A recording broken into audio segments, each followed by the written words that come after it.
자, 반갑습니다, 여러분. 자, 오늘부터 여러분과 물리학 1을 함께하게 된 강익규라고 합니다. 자, 먼저 힘과 운동 파트에서는 물체의 운동과 힘의 관계에 대해서 한번 이야기를 해볼 텐데요. 우리가 보통 물체의 운동을 표현할 때는 그래프를 이용해서 나타내기 때문에 이번 첫 시간은 워밍업 할 겸 그래프에 대해서 한번 알아보도록 하겠습니다. Let's go! 자, 먼저 그래프라 함은 서로 관계에 있는 두 개 혹은 그 이상의 양들의 관계를 나타낸 도형입니다. 그럼 여기서 말하는 양은 무엇일까요? 예를 들면 얼마나 스트레스를 받았는지 스트레스를 받은 양, 온도가 몇 도인지를 나타내는 양, 내가 얼마나 기분 좋은지를 나타내는 양, 이런 것들이 있겠죠. 이러한 여러 가지들 중에서 특히 물리학에서 사용하는 양을 우리는 물리량이라고 합니다. 좀 어렵게 이야기한다면 어떤 물질계의 성질이나 상태를 나타내는 양이라고도 하죠. 방금 본 것 중에 이 온도는 물리량에 해당을 할 거고요. 혹은 시간, 속력, 질량, 마찰계수, 부피 등등등이 물리에서 사용하는 물리량들이 되겠죠. 그럼 이 물리량들을 그래프로 표현할 때 과연 어떤 이득이 있냐는 겁니다. 자, 예를 들어 이런 표가 있다고 합시다. 시간이 이렇게 흘러감에 따라서 이 물체의 속력이 어떻게 변화하는지를 나타내는 겁니다. 이렇게 표로 나타내면 특정한 시간에서 정확한 속력 값을 알 수는 있습니다. 하지만 속력이 빨라지느냐 느려지느냐 이런 변화는 한눈에 알아보기가 쉽지 않다는 거죠. 자, 그럼 이를 그래프로 표현하게 되면 이렇게 특정한 시간에서 정확한 속력 값을 알아내기는 쉽진 않지만 이 속력이 느려지는지 혹은 이렇게 빨라지는지 느려지는지 일정한지를 한눈에 그 경향을 파악할 수가 있다는 거죠. 그래서 이 그래프가 물체의 운동을 표현할 때 많이 활용이 되기 때문에 이번 시간에 연습을 해보는 겁니다. 첫 번째 단계는 가로축과 세로축에 어떤 물리량을 표현할 것인지를 결정을 해야 됩니다. 자, 예를 들어 이런 상황을 한번 생각해 봅시다. 여기 아이스크림이 있습니다. 이 아이스크림은 시간이 지날수록 녹겠죠. 그러면 이 상황을 그래프로 한번 표현해 보도록 합시다. 자, 그럼 물리량을 두 개 골라야겠죠. 그럼 첫 번째는 시간, 두 번째는 녹은 아이스크림의 양을 할 겁니다.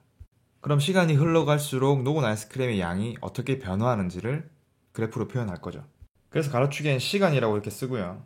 세로축은 녹은 아이스크림 양으로 결정을 했습니다.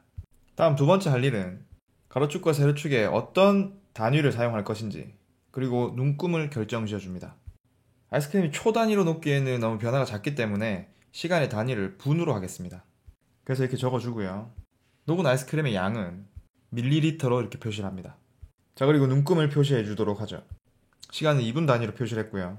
녹은 아이스크림 양은 40 단위로 표시를 했습니다. 자, 다음 세 번째는 특정한 시간에서의 녹은 아이스크림의 양, 이 하나의 값을 점으로 표현하는 겁니다. 자, 한번 찍어볼까요? 시간이 0일 때는 녹은 아이스크림의 양도 0입니다. 그러면 여기에 이렇게 점을 찍고요. 2분이 지났을 때 80ml가 녹았다. 이렇게 점을 찍어줍니다. 4분이 지났을 때는요. 150 정도가 녹았다고 합시다. 두 점선이 만나는 점, 이렇게 표현할 수가 있겠죠. 6분일 때는요. 180 정도로 할까요? 8분일 때는요 190, 10분이 지났을 땐 200이 다 녹았습니다.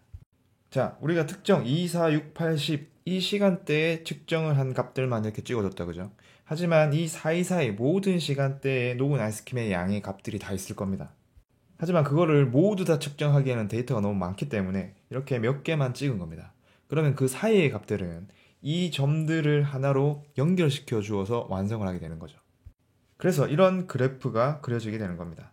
그럼 이 그래프를 해석할 때 이런 것도 해석할 수가 있죠. 처음에는 녹는 속도가 굉장히 빠르다가 시간이 가면 갈수록 녹는 속도가 느려지게 된다는 겁니다. 그럼 이런 데이터를 보고 우리는 이런 해석을 내놓을 수가 있죠. 처음에는 아이스크림이 양이 많기 때문에 표면적이 넓어서 빠르게 녹다가 점점점 녹는 속도가 느려지는 것이다. 이런 식으로 설명을 하게 되는 겁니다.